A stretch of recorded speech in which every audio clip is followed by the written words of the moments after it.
Welcome to Parents Make a Difference. I'm your host, Josiepv.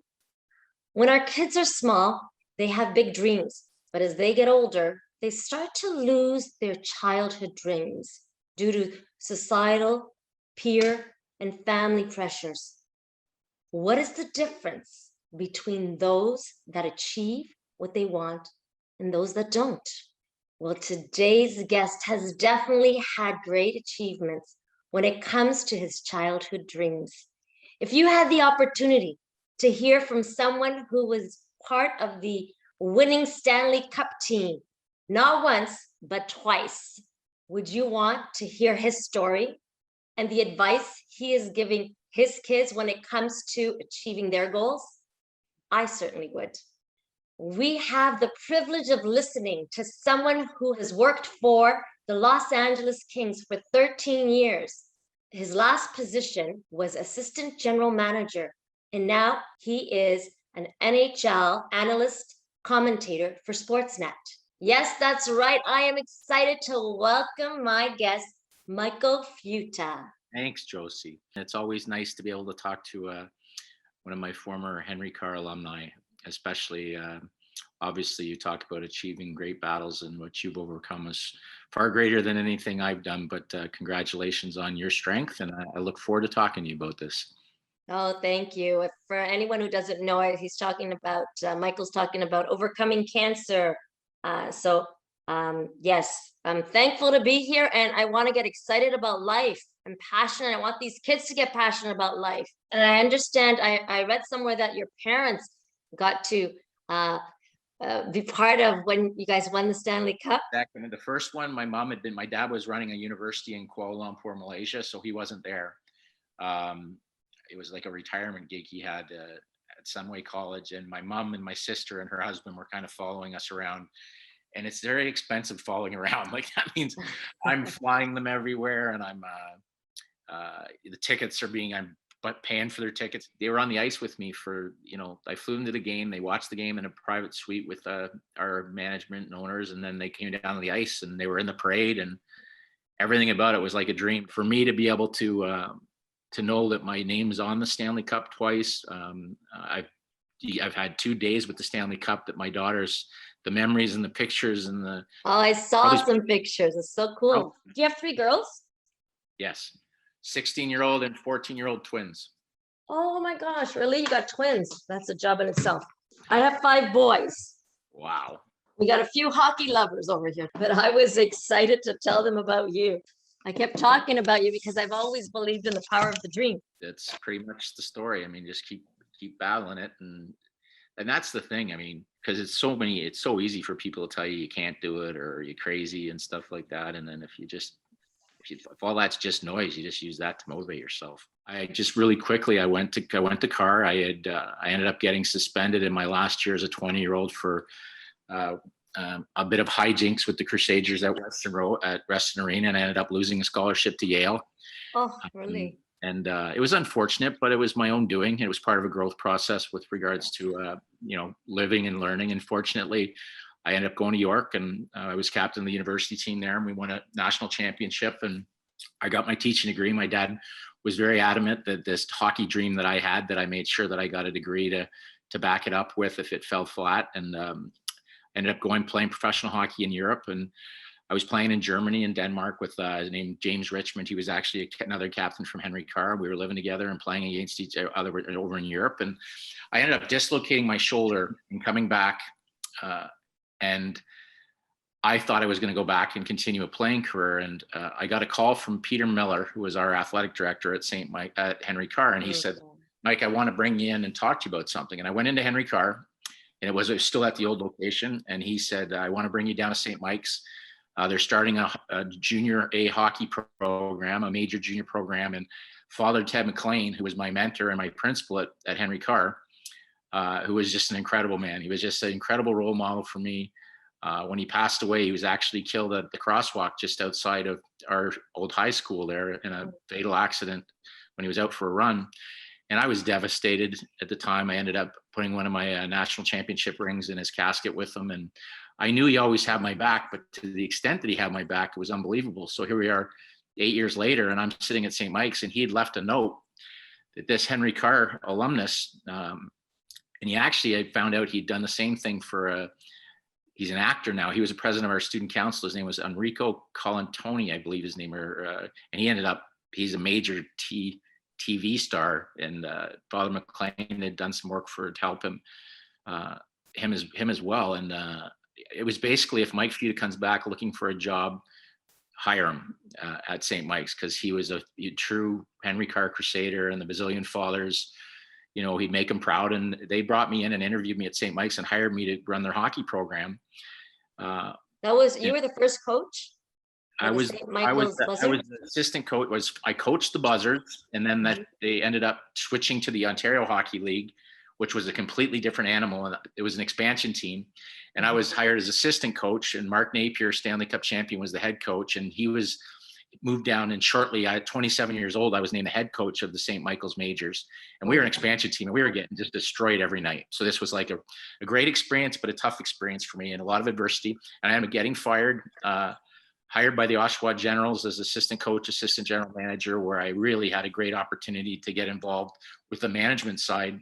And I was in charge of the under 17 programs and the under 18 programs, Hockey Canada.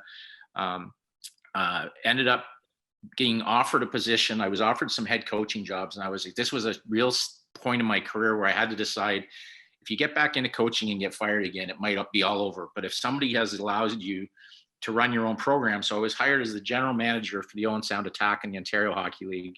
And basically, under a wonderful ownership group, I was allowed to build my entire program, hire my own staff. And, that's kind of where it turned around for me. And I had no shortcuts. There wasn't any of the shortcuts that I thought about taking as a player. And there was a door open for me, Josie, and I was not gonna take any chances. And I mean, I ended up drafting Bobby Ryan and brought in Mark Giordano and Wayne Simmons and Trevor Lewis, and the names, like, Owen Sound had never had championship teams, and we were ranked number 2 in Canada. All these top players were being drafted into the National Hockey League under my guidance, and I had a great coaching staff. And the Los Angeles Kings came up, and they were like, consider coming to Los Angeles and running our scouting department. And then was the big, at the time I was married, I had 3 beautiful children, and it was, here's the dream, to be in the National Hockey League. And I sat down with my wife at the time, and she said, this is something that you have to do. This was your dream. And I ended up going down there, and we were last place 3 years later after rebuilding it through the draft. And it was basically, I was really fortunate because I basically picked every kid from Ontario that I knew and had coached. And wow. I had insider trading on the character of these players. Mm-hmm. And there we are in 2012, standing on the ice with the Stanley Cup, with all these players that I had known and drafted as under 17s and under 18s. And we already had some great players there. And then we were fortunate enough, we went to the conference final in 2013. And then in 2014, we were standing out there again, a couple different players, another second Stanley Cup. And probably spent a little too much money on those days, but they were so incredible. And then it just makes you want to win more, and it's pretty cool. So it is, my goodness, the families that had, like the Sutter family that had all 6 brothers as on the team, I thought, my goodness, something those parents are doing is right. 1 might have talent, 2 might have talent, but Daryl 6. Daryl coached our Stanley Cup teams, Daryl Sutter. So I know them very well. Did he? Incredible story. And so what do you think they did that was so powerful to have all 6 in the NHL? Well, they're clearly, they're one of the most competitive. They're all were intense competitors. They played hard, they played rough. I think growing up on the farm, when you hear the stories about their fathers and stuff, that just the discipline, and there was just no shortcuts. And when they got opportunities, they could score, they could fight, they could do everything. They were just nasty, take no prisoners. And they were all like Ivy League intelligent too, which was really strange, because I expected these kind of farmers off the Calgary farm, and they were all like Ivy League educated. So it was pretty unique group. But I heard you did pretty well in university. I thought I saw something about you getting an award. Yeah, I was academic athlete of the year my last year. That's amazing. Wonderful. We need to hear that, right? That you can have success in all areas. Well, my having a father who's a superintendent of schools, in order to have the ability to play the game, you had to make sure that your school was not sliding. So you made that happen. As much as I was willing to put in the work, I was not given too many options. If I hadn't, I wouldn't have made it. I mean, so it was all worth the work. I mean, you said it that your education actually helped you in your coaching career. Well, yeah, well, the teaching part of it, I just felt that there were so many intangibles when I started the coaching, the pre-planning and lesson planning just translated so well to practice planning, and all of the public speaking I had done made it, I had no worries or issues about ever sitting in front of whether it's 5 or 5,000 people. And then I mean, when you're announcing the pick of the draft and there's 18,000 people there, it was like some people it was something that excited me. I mean, I was always nervous, but nervous at the fact that I wanted to be able to just knock it out of the park, not nervous that I was going to fail. But sometimes people do that. If you put yourself that fear of failure, it drives you to be that much more prepared, I think. So if you're prepared and you've done all your homework, then it should go well. It's when you take shortcuts in your preparation that you can kind of might get exposed when you're on the big stage. And I just refused to allow myself to be put in that situation. So the one thing I did fail at was marriage, and it wasn't due to lack of an effort. It's just sometimes when you get together with someone, it's not the match you thought it was going to be. And when you have children, you just got to find a way to just step aside from any personal things and just make sure that their life is incredible, and that they don't need to hear about any of the problems that existed. They just have to be happy, and by showing that you're happy around them and making their life better. And that's why there's nothing like, my daughters were here this weekend and it was just like controlled chaos for 4 straight days of painting and laughter and golfing outside. And then they get going again about the Stanley Cup, and they see all the pictures of them with all the different trophies and all the different celebrities and stuff that they've met through my Los Angeles ties. And it's just hilarious, and they love it. They're very supportive, and I just can't wait to get back at it. You will. How are you helping your girls to dream big? I mean, because you're already an example, right? That's number one. You're an example to go for what you want in life. Well, you've got to find something that you're passionate about. And for me, it was always easy to be able.